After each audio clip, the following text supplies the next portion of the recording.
அன்பு உறவுகள் அனைவருக்கு வணக்கம். விழ விழ எழுவும். நான் சங்கர் பேசுகிறேன். ஸ்னேகா ஜாதி மதம் எதுவும் இல்லை அப்படின்னு சொல்லி ஒரு சர்டிஃபிகேட்டை, போலியான ஒரு சர்டிஃபிகேட்டை வாங்கிட்டு ஆந்திராவிலேருந்து இங்கே வந்து அண்டி உண்டி பிழைக்க வந்த நீ என் அண்ணன் சீமானை பற்றி நீ பேசுகிற. அதுவும் யாருக்கிட்ட? திருமாவளவன், உங்களுடைய திராவிட அடிமை. உங்கள் திருமாவளவன் பிறந்தநாள் விழாவில் வச்சுக்கிட்டு அழகாக பேசுகிறீங்க. எங்கள் ஐயா ராமதாஸ் ஐயா அவர்களையும் என் அண்ணன் சீமானையும் பேசுகிறீங்க. நீ யார்? திருமாவளவன் இன்னைக்கு பேசிக்கிட்டு இருக்கீங்க. இதே திருமாவளவன் அதை ரசிக்கிறீங்க. அதுதான் எனக்கு பெரிய பிரச்சனை. உன்னை எங்கள் அண்ணனை சொல்லணும். எங்கள் அண்ணன் சீமான் எவ்வளோ பேசினாலும் சரி தான். உண்மை நான் உங்களை பற்றி ஏதாவது பேச ஆரம்பித்த உடனே திட்டுறாரு, இல்லை கட்சி விட்டு வெளியே போடாங்கிறார். கட்சி விட்டே நீக்கி விட்டுறாரு.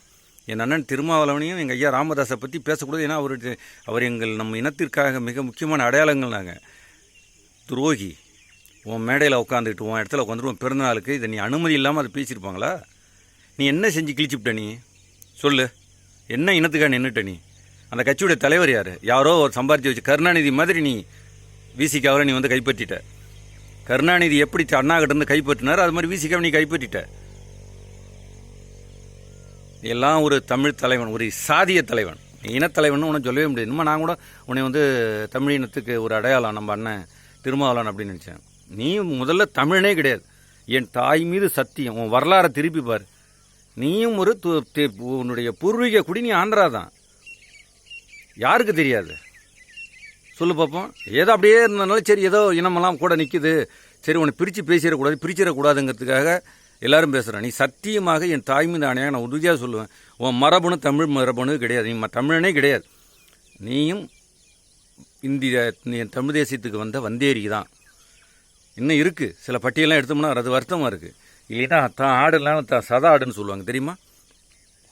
உன்னை பற்றி அப்படி இப்போ எங்கள் அண்ணன் நம்ம பேசுன இடத்துல அதே இடத்துல உன்னை பற்றி எதாவது பேசிட்டு சொல்லு பார்ப்போம். நாளைக்கு பேச சொல்லு பார்ப்போம். எங்கள் அண்ணன் விட மாட்டார். ரொம்ப தப்பு பண்ணிட்டீங்க. எத்தனையோ சாம்ராஜ்யம், எங்கள் அண்ணன் சீமான் சொன்ன எத்தனையோ சாம்ராஜ்யம் சரிஞ்சு போச்சு. திமுக சாம்ராஜ்யம் ஒரு சாம்ராஜ்யமா? ஆட்சி நல்லா இருக்கா? அதிகாரம் நல்லா இருக்கா? கம்யூனிஸ்ட் கட்சிகள்லாம் எங்கே இருக்கானே தெரியல. உண்டியெல்லாம் தூக்குறத மறந்துட்டாங்க போல இருக்குது. இப்போல்லாம் உண்டியலுக்கு வேலையை கிடையாது, நேராக செக் தான், செக் பேமெண்ட்டு தான். அதனால் அவங்களாம் விட்டுட்டு போயிட்டாங்க.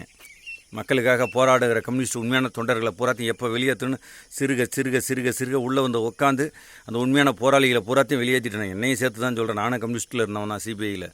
வெளியேற்றிட்டு நீ ஒரு கூட்டம் நீங்கள் உட்காந்துக்கிட்டு இந்த மண்ணுக்காக மக்களுக்கான பொய் பேசி திரிகிற இந்த நன்றி கெட்ட கூட்டங்களா? உங்கள் ஆட்சி அதிகாரத்திற்கு ஒரு முடிவு வரும்.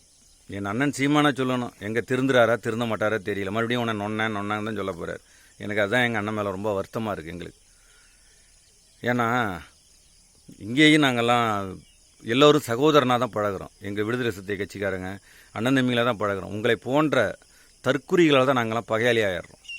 நீ பேசி விட்டு போயிட்ட. இப்போ நான் அவனை திட்டனா என் தம்பி அண்ணன் தம்பிங்களுக்கு கோவம் வரும். ஏன்னா எங்கள் தலைவர் பேசிட்டீங்கன்னா இதே கேள்வி நான் அவனை திருப்பி கேட்கும்போது எங்கள் தலைவர் பேசுறது தப்பு தான்மாங்க சொல்லிட்டாங்க எங்கிட்டையும். சாமாங்க அவர் மேடையில் இருக்கும்போது பேசியிருக்கக்கூடாது, தப்பு தான் அவர் பண்ணிட்டாருன்றாங்க. இப்போ நாங்கள் யாரை என்ன சொல்கிறது? நீ உட்காந்து ரசிக்கிற வெக்கமே இல்லாமல். நீ ஒரு ஈனப்பிறவி. அந்த மேடையில் உட்காந்துட்டு உன் பிறந்தநாள், உனக்கெல்லாம் ஒரு பிறந்தநாள் ஒரு கேடா? சொல்லு பார்ப்போம். காலம் பதில் சொல்லட்டும் போ.